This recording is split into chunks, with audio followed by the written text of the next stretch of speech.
All right, let's do this. Welcome one, welcome all, welcome yet again, after lo these many moons, to The Chronic Atheist, the podcast where a manic, depressive, non-binary atheist talks about life, chronic illness, and anything else that springs to mind. One take, no edits, you get what you pay for. It should be noted at the outset, as always, that this podcast contains absolutely no medical information or advice whatsoever, that all opinions expressed herein are only the exclusive and personal opinions of me, and that ain't nobody paying me for nothing, and so forth and so on. Also, that this is a decidedly non-family friendly podcast by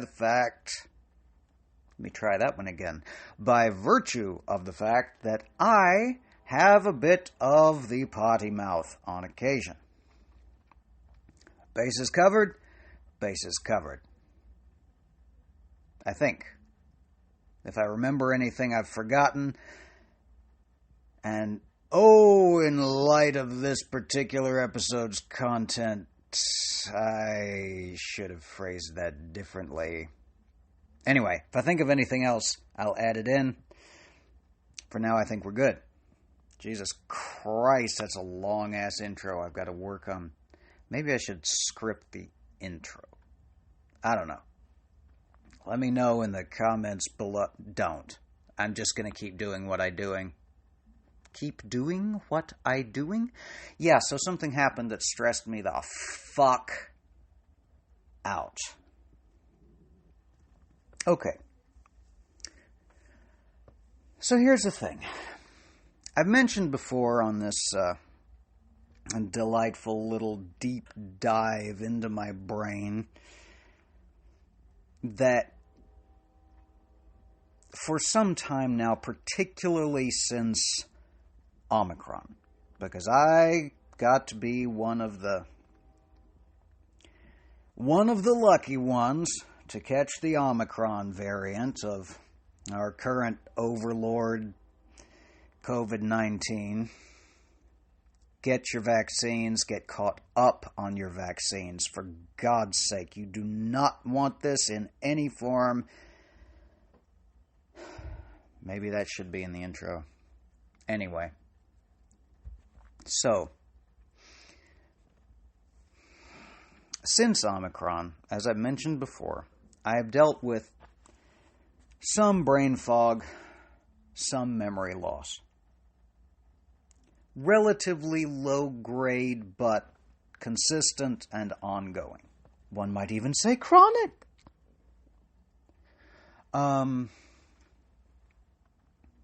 One of the ways in which that has manifested is an ongoing issue with memory retrieval.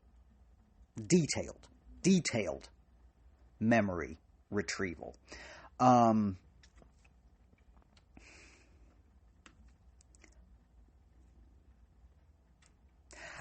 had an incident, an instance, an example, whatever, several months back, that I thought about talking about on this podcast, but it didn't seem like there was enough to it didn't seem like there was enough meat on that bone, even for me to be able to string it out and blather about it for the 12 or 18 minutes that this thing usually drags on for, though I'm sure it feels much longer than that to the people who are listening. But in fairness, if you're still listening to it after all this time, you're manifestly getting something out of it. What? I'll never know. But more power to you. So, but it just happened again. Like, literally just happened again. I took a lap around the house. I took a piss. I went and grabbed my phone because this is a state-of-the-art, spare-no-expense kind of setup, and that's how I record these things. And I went into the relatively most quietest room in the house to record this. It'll just fucking happen. Again. And I've got some reflections on it and some thoughts about it. What is it, you may ask? Get to the point, Junkshop. Goddamn. So, several months back, I was browsing on, almost had to have been Shudder. Saw a thumbnail, thought, I keep meaning to watch this. I've got time. I'll watch this. I watched this. It was a movie called MANDY, starring my man, the almighty king of overacting, Nicolas Cage. I fucking love Nicolas Cage. I will watch anything with him in it. And I am usually very, very pleased. He gets sold short in the internets, and I think unjustly so, because people just like to shit on things that they don't particularly care for, and I think that's wrong. I don't think that's a good way to be. I don't think it's healthy for the landscape of conversation collectively. Let people like what they like. I fucking love Nicolas Cage movies. I feel like there was one from the 90s that I didn't too much care for, but I love 99% of everything he's been in. I loved Renfield. I loved Moonstruck. I loved Face Off. I loved Drive Angry, not just because of Amber Heard's legs. William Fichtner, by the way, kicked ass in that movie. I'm the accountant. Anyway, doesn't mean anything to you now, but it will when I add you to the books. Okay, so, all that aside. MANDY, starring Nicolas Cage. I got about 10 minutes into that movie, like I said, a few months back, and I'm going, why does this feel so familiar? Which makes no goddamn sense. If you've seen that movie, there is absolutely no reason why that movie should ever feel familiar to you, because it is like no other movie ever made. It feels different. It smells different. The color palette is weird and off-putting and attractive in a good way and a bad way, somehow all at once. It's just not like anything else you've ever seen. Tonally, spiritually, for lack of a better term. It doesn't feel like anything else. It is one of the most it is its own thing movies I've ever seen.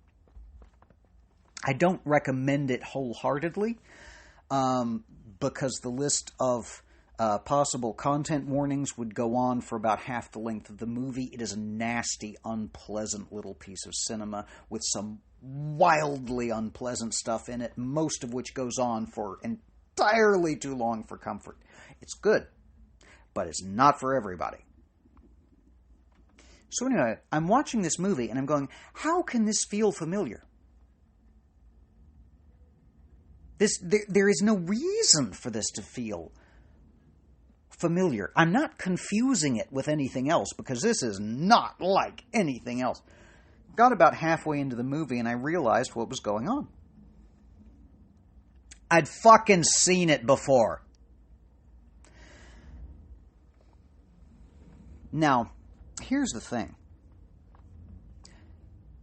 The way I realized I had seen it before was because as each camera cut happened, as each line unfolded, as each increasingly batshit and wildly unpleasant thing happened,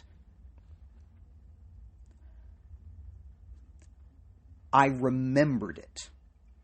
Like I was remembering it in real time. And though I could not have told you with a gun to my head what was going to happen next, when what happened next happened, I felt in real time as it happened that I had seen this before, that I remembered this. It was a truly surreal experience. And if you're going to have that kind of experience with a movie that's not like a full-on, out-and-out tone poem art film, that's probably the movie to have that experience with.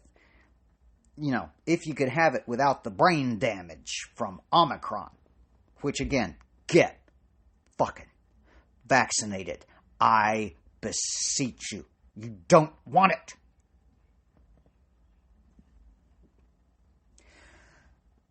So anyway, the movie eventually ended. That ending, by the way, gloriously batshit. I don't know what the director and cinematographer were both on, but oh my god, it's fucking fantastic. In the most literal sense of that word. Moving on. The movie ended, the credits rolled. I went and had a nice, long, very angry and resentful cry. Not so much because of the movie, though that might have been justified too. But because I knew by the time the movie ended, I had figured out what had happened. I had seen it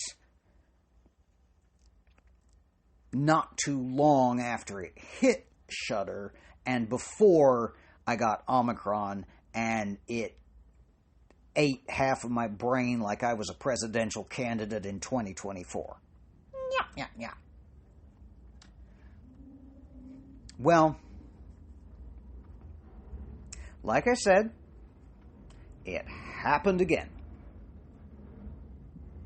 There is a non-zero chance I will start calling this phenomenon the MANDY effect, so that I can shorthand this into conversations with my friends and loved ones in the event that it arises in conversation or monologue.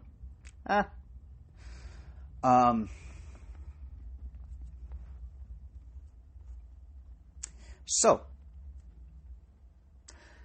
I've been doing this talk for almost 13 minutes, and so about 20 minutes, about 30 minutes ago, I was on Screambox, just Bloody Disgusting's sort of answer to Shudder, which I love. And I was watching a show called Bloody Bites, which is an anthology format show with like multiple short films in each episode. I talk so much with my hands. It's a fucking wonder anybody can keep track of what I'm talking about verbally. Talking about verbally, Junkshop. Really? Anyway. One of the segments starts, and I'm like, this feels like something I've seen before, but it doesn't remind me of anything I've seen before. Maybe it's just the vibe. Maybe I've seen something with this director. Maybe I've seen something with this cinematographer. It's about a half-hour movie. I get 5 or 8 minutes into it. I'm like, oh, God. Fucking damn it. Because I could tell, it's like a Mandy effect. It's like, I've seen this before. Here's where it gets weird. Took you 14 minutes and 24 seconds to get to that point. But here's where it gets weird. I'm sitting there watching this short and going, why did I hate this so much? Because I know I'm experiencing the Mandy effect. Like, as each line happens, as each camera thing happens, as each weird lighting shift, like, I know I have seen this before, and I'm feeling back my reactions to it in real time. deeply disturbing phenomenon. Don't recommend it. Get your fucking vaccines. But the whole time, I'm going, Mandy effect, Mandy effect, Mandy effect. I wish I could remember the ending, because I remember hating this. I remember having such a violently visceral feeling of dislike to this. I wish I could remember what the ending was. Because at this point I have to know. I have to know how this fucking thing ends that pushed so many of my buttons and made me so fucking furious and indignant that I'm having this level of a reaction to some of the most banal stuff in the opening. I'm like, I've seen this before. It turned out bad. I fucking hated it. I was so mad and resentful. I almost did a series of mean tweets at the director. Like, I remember that feeling. I remember feeling just incensed as an audience member. I stuck it out. I was like, we're going Mandy on this. We're going to see how it ended. We're going to see what the fuck it was that got under my skin so bad and pissed me off that despite the fact I have brain damage from Omicron that has eaten that part of my memory, I'm going to find out. The fact that despite all the memory loss, I still remember the just creeping disgust that the ending of this short film inspired in me whenever I first saw it. Stuck it out till the end, rode the highs, rode the lows, experienced it.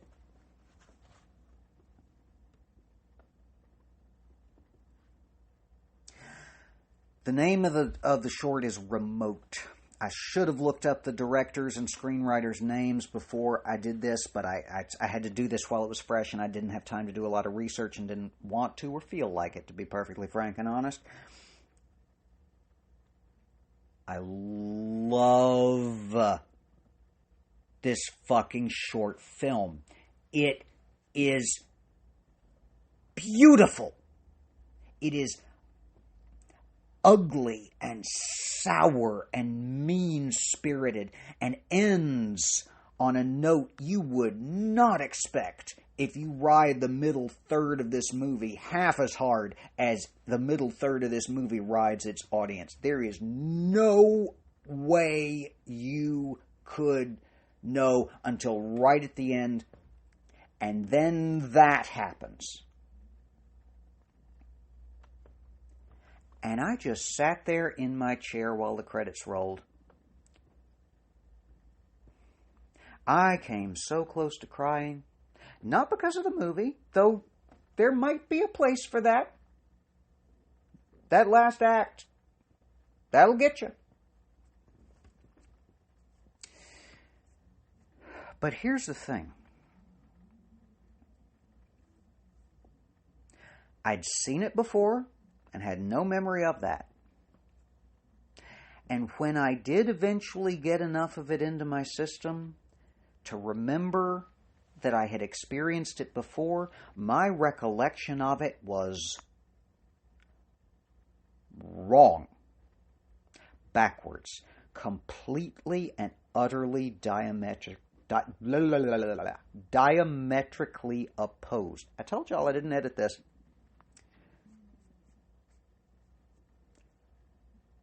And that fucking terrifies me.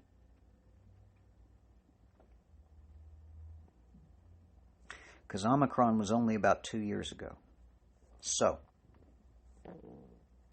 what else in the preceding 3+ decades of my life did Omicron eat or invert?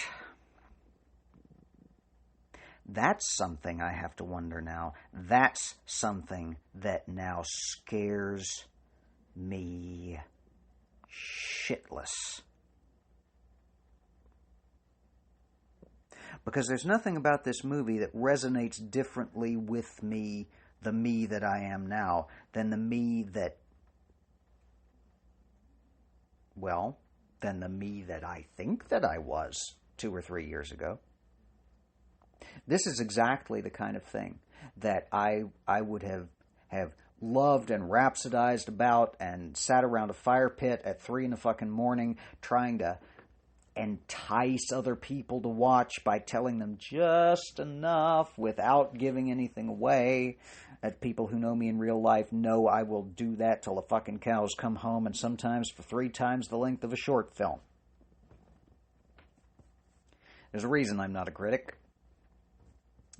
Conciseness, concision, not my strong suit, I say here at 20 minutes and 51 seconds into this improvised recording.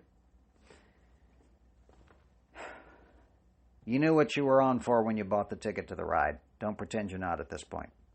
Not, didn't, whatever. Nobody cares. But what the fuck? Like this, I mean, this is like an existential dread sort of weird question sitting in some weird haunted closet in the back of my mind now, and the door's been taken off the hinges and it can just sit there and peer out at me and giggle quietly in the dark of the night whenever it wants to, because what fucking else?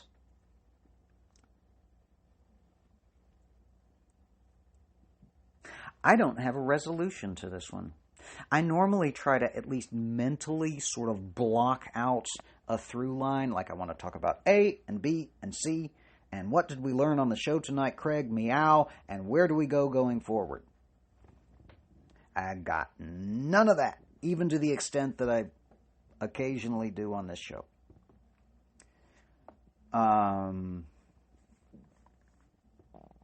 Just scared fucking witless. That's all. Because again, forgot all about it and remembered my reaction to it diametrically wrong. No es bueno. Do not want. I'm so fucking mad.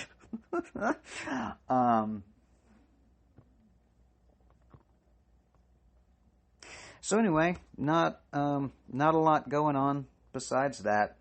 Thank you for sitting through this with me. Appreciate all of you who listen to every episode, no matter how infrequent. And if you want more infrequency, at Junkshop Library on all of the various medias, social, and wherever else. You know, YouTube, of course, is where this whole ongoing nightmare kicked off. I'll let you go now. Thank you for sticking around with me this long.